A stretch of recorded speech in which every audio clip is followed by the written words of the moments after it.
NLC demands reversal as fuel queues resurface. Troops arrest 3 suspected terrorist logistics supplier in Taraba. Kaduna Assembly denies plan to amend local government electoral law. On the foreign scene, President Felipe Nyusi of the ruling party takes early lead in Mozambique elections. Hello and welcome to Trust TV's news update. I am Chiamaka Mwafo. Thank you for joining us. The Nigerian Labour Congress has decried the recent hike in the price of premium motor spirit, popularly known as petrol, nationwide. The union also demanded an immediate reversal of the hike, while accusing the government of only focusing on fuel price increments.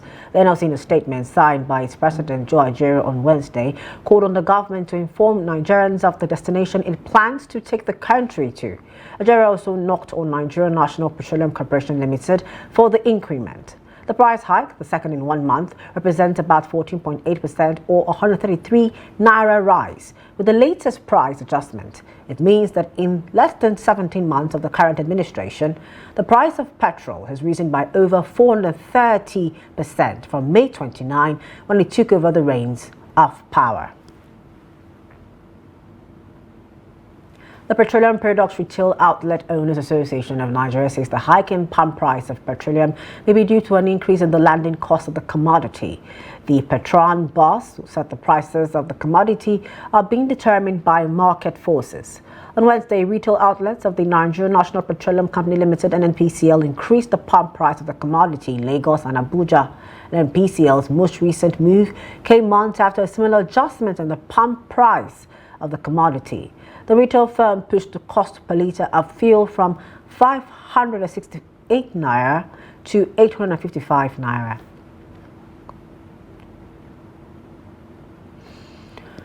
Bandits in their large number riding on motorcycles carrying weapons attacked Diskuru, a remote community under Juruwa B ward of Dandume local government area of Katsina State, leaving 1 person dead. The deceased was Suraju Lawal, who just returned from Saudi Arabia after spending about 3 years there, was shot dead for resisting to be kidnapped. The terrorists attacked Diskuru village around 12 midnight, kidnapped 7 people and rustled unspecified number of animals in the process. According to the eyewitnesses, the bandits spent hours in the remote community, humiliating people, burgling grain stores and shops where they carted away food items and other valuables worth millions of naira. Police authorities in Katsina are yet to speak on the attack. Troops from 6th Brigade Nigerian Army Sector 3 Operation Royal Stroke in Taraba State have arrested 3 suspected bandits and a logistics supplier linked to terrorists within and outside Taraba State. Acting Assistant Director, 6th Brigade Army Public Relations, Captain Olubodu Deoni, said the arrest followed a credible intelligence report. He said a special operation was launched on 7 October 2024 in Andami area of Karim Lamido local government area, led to the successful apprehension of the suspected bandits at Jebjeb, a border community between Taraba and Plateau states. Captain Oni gave the names of the suspects as Adamu Abubakar, Muhammad Bello, and Musa Adamu. He stated further that the suspects were behind a series of criminal activities, including armed robbery, kidnappings, and violent assaults on communities in the area. Preliminary investigation revealed that the suspects have been active in the state for several years, and investigation is in progress to apprehend other members of the criminal syndicate. Still on security matters over in the southeast, police operatives in Enugu have apprehended Emmanuel Ugumba over alleged allegations of child trafficking and forgery in Udenu local government area. The spokesperson for the Enugu State Police Command, Daniel Ndukwe, confirmed the arrest in a statement issued on Wednesday. According to the statement, officers from the command's anti-kidnapping tactical squad took Ugumba into custody on September 28. Ndukwe added that the suspect was arrested following credible intelligence that linked him to a child trafficking network. He said investigations are ongoing and more details will be provided as the case progresses. Away from security matters, in Kaduna State, the House of Assembly has dismissed claims that it is planning to amend the state's local government electoral law ahead of the local government elections slated for October 19, 2024. Chairman of the House Committee on Information, Henry Mara, made this known during a press briefing in Kaduna on Wednesday, stating that no such amendment was listed in the order paper of the Assembly's October 9 session. The clarification follows concerns raised by the People's Democratic Party over the legitimacy of the upcoming council election. The PDP, through its state chairman, Edward Marsha, had alleged that the Assembly was working to amend the Kaduna State Local Government Law 2024 just 11 days before the poll. He further stressed the importance of transparent and fair elections, describing local government polls as a crucial aspect of Nigeria's democracy as guaranteed by the 1999 Constitution. The newly elected national president of the Association of Local Governments of Nigeria, Bello Lawal, has condemned the recent attacks on local government councils in Rivers State and the suspension of Alimosho Local Government Chairman Jelili Sulaiman in Lagos. Speaking at a press briefing in Abuja, Lawal emphasized the need for collaboration among all tiers of government to foster national growth. The unfortunate incident that took place in Rivers State during the just concluded local government election, the setting up of a local government secretariat ablaze by some unscrupulous element was highly regrettable and is hereby condemned strongly by the ALGO. The ALGO would also like to strongly condemn the illegal impeachment of a local government chairman of Alimosho local government in Lagos State. I want to assure you of our commitment to continue to work together with the other tiers of government for our federation to work effectively and efficiently for the benefit of the Nigerian people. I want to also assure that we will not take for granted this opportunity given to us. We will continue to work together with all relevant government agencies to make sure we strengthen capacity of our local institutions, to make sure we build capacity of our personnel at the local government level for them to be able to key into this new autonomy and to be able to perform optimally for the benefit of our teeming population. To health-related matters, public health care workers under the aegis of Joint Health Sector Union has issued a 15-day ultimatum to the federal government to address all lingering issues with the union or risk another round of industrial action. A statement jointly signed by the National Chairman and National Secretary of the Union noted that the federal government has not been able to address their demands since June last year, when they suspended their strike owing to promises from President Bola Tinubu to intervene. The statement highlighted the union's demands to include non-payment of COVID-19 hazard allowance to members, the demand for tax waiver on healthcare workers' allowances, and call for the immediate suspension of the plans to establish an agency that regulates the activities in national health facilities. Juhesu embarked on strike between May 19, 2023 and June 6, 2023 last year, a 2-week period that almost crippled healthcare services in public hospitals. The Catholic Bishop of Iseluku Diocese, Delta State, His Lordship Michael Ilue, has asked the judiciary not to put judgment on sale for the good of Nigeria.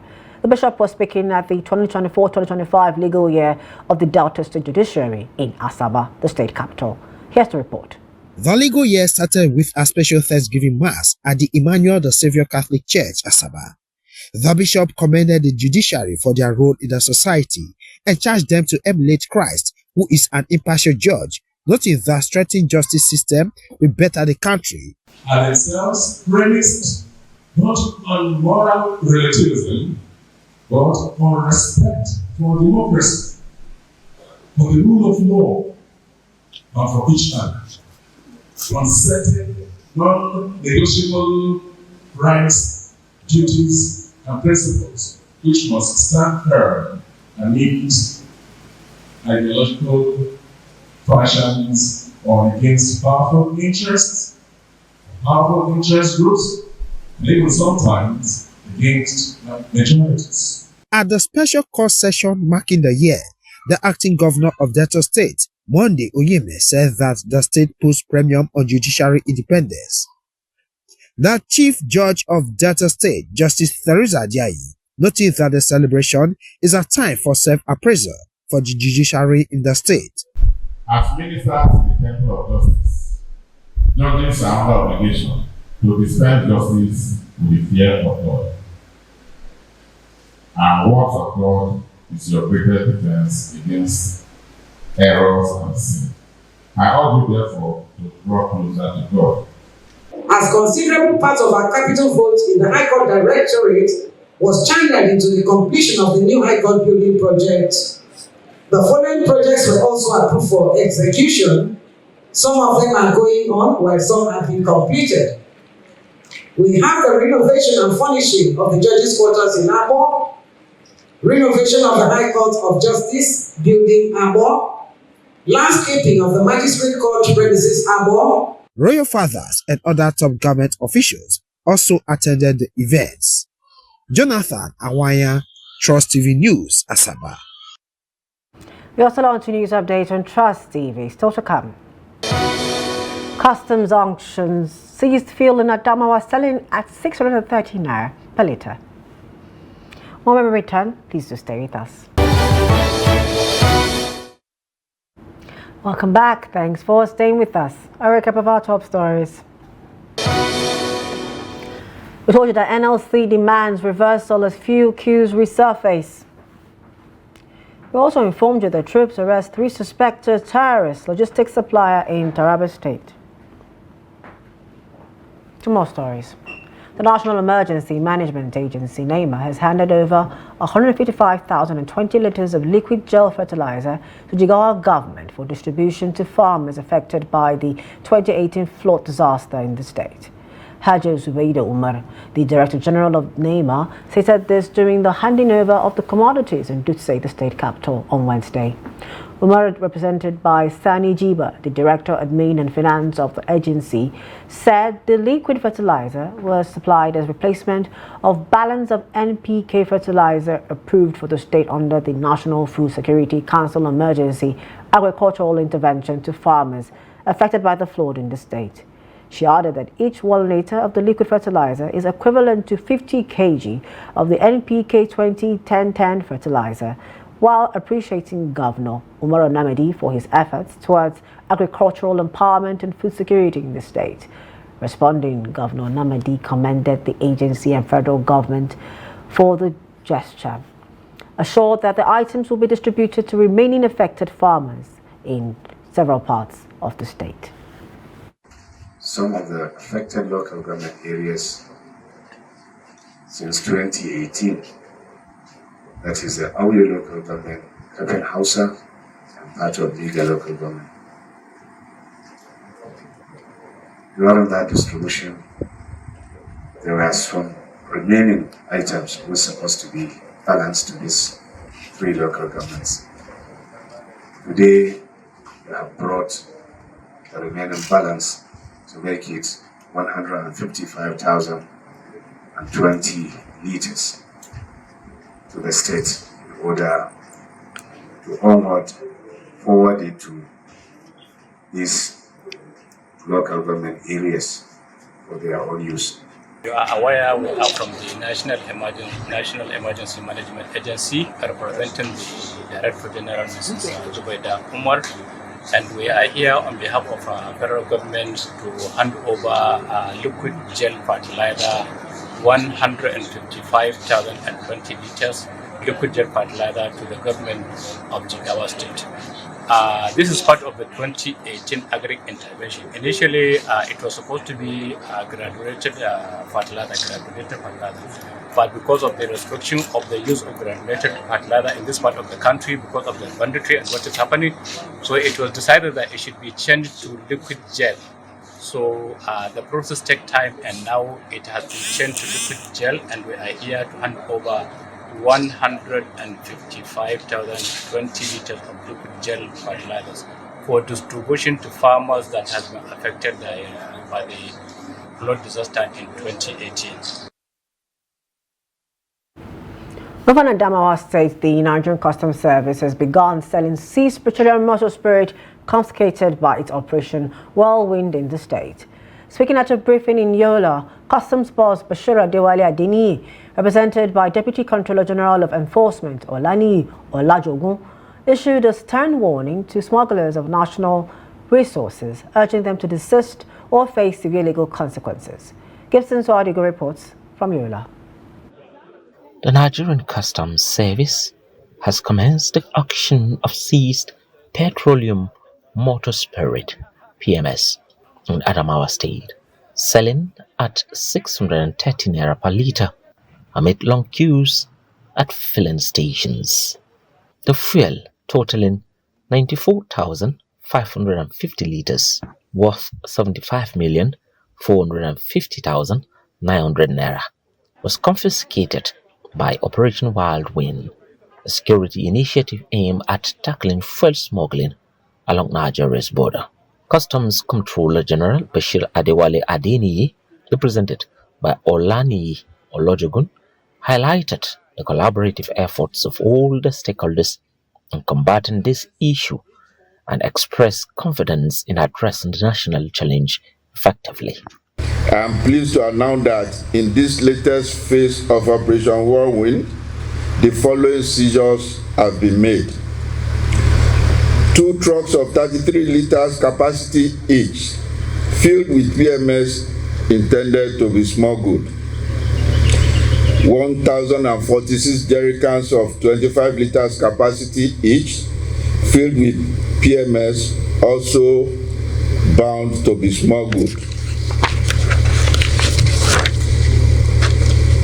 12 drums of 200 liters capacity each, filled with PMS, also intended to be smuggled. Additionally, 1 suspect has been apprehended in connection with these smuggling activities, and the suspect is currently in our custody at the Nigeria Customs headquarters in Abuja. Motorists in Adamawa State are overwhelmed by the long queues at filling stations following the Nigeria's Customs Service auction of seized fuel. Many are voicing concerns over the negative economic impact of the federal government's subsidy removal, exacerbating fuel scarcity and further straining household finances. National Coordinator of Operation Wild Wind, Comptroller Hussein Kajibunu, reiterates their commitment to combating smuggling activities, noting that it is an act of economic sabotage that will be dealt with decisively. We will not relent or shy away from our onerous responsibility. Smuggling is evil. Smuggling kills the economy. Smuggling creates disparity. And in this wise, I want to implore all and sundry in Adamawa that we need credible intelligence on people that are hell-bent on sabotaging the economy of the country. 50,950 litres, valued at 105,965,391 naira. Gibson Soadugo, Trust TV News, Yola. In business, the Naira continued its downward spiral against the dollar at the foreign exchange market following another round of fuel price increases by the Nigerian National Petroleum Company Limited and NPCL. This latest adjustment marks yet another spike in the pump price of primary motor spirit this year. According to data from the FMDQ, the Naira weakened significantly, closing at 1,625 naira 13 kobo per dollar on Wednesday compared to 1,561 naira 76 kobo exchanged on Tuesday. This represents a depreciation of 63.37 naira. This drop comes after the Naira had made some gains on Tuesday, appreciating by 73 naira 39 kobo against the dollar. Away from Nigeria, voters in Mozambique cast their ballots for a new president on Wednesday in an election anticipated to prolong the ruling party's nearly 49-year reign since the country achieved independence from Portugal in 1975. President Filipe Nyusi has reached the limit of 2 terms in office. He urged patience while the votes are being tallied and warned no group of citizens should incite others or issue threats. Analysts believe that the most significant threat to Chapo and Frelimu's control may arise from Venancio Mondlane, an independent candidate, age 50, who is new to the national political scene. Voters will also be selecting members of parliament and provincial governors in a nation of approximately 33 million, which endured a brutal 15-year civil war that concluded in 1992 and is currently facing a violent jihadist insurgency in the north. We request that no groups of citizens incite others to make threats. Let everything unfold peacefully and calmly. I want to emphasize again that the game lasts 90 minutes. The outcome is determined only after the final whistle. We should refrain from declaring results too early, whether it is 15 or 20 minutes into the game or during halftime, as it's premature to name a winner. History shows that teams have prematurely announced results, so it's crucial for everyone to stay focused and not disrupt the process. We aim for this process to be conducted transparently and fairly. The exclusion of MDM representatives and the denial of credentials to our delegates only leads to fraud.